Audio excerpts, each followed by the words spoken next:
Today we're going to be talking about the luxurious Burj Al Arab, which means Tower of the Arabs. It is the fourth tallest hotel in the world and is situated on a man-made island 280 meters off Jumeirah Beach. The 321 meters long hotel, which opened in 1999, was intended to mimic a ship's sail. The Burj Al Arab, reportedly the only 7-star hotel in the world, promises the height of luxury, with a 180-meter atrium, a fleet of white Rolls Royce automobiles, dancing fountains, and accents of gold leaf everywhere. The building's designer, Tom Wright of WKK Architects, has likened it to the Sydney Opera House, London's Big Ben, and Paris' Eiffel Tower due to its iconic nature, which causes it to dominate the Dubai skyline.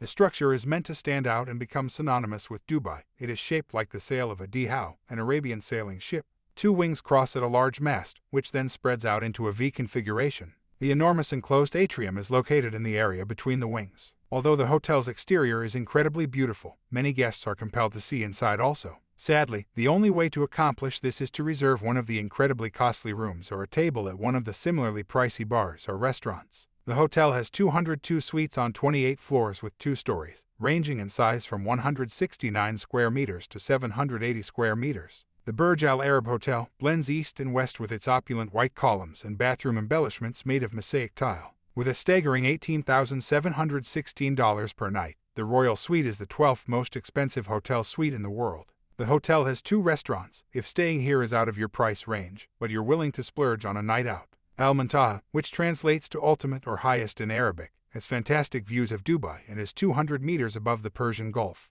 It is reached by a panoramic elevator and is supported by a full cantilever. Al Mahara, also known as Oyster, has a sizable saltwater aquarium and allows admission through a special submarine voyage simulation. Well guys, we hope you enjoyed the video. If you haven't done it already, please tap that like button and hit subscribe, as we really appreciate it and it helps us to bring out more content that we know you love. Thank you for watching Luxury Living.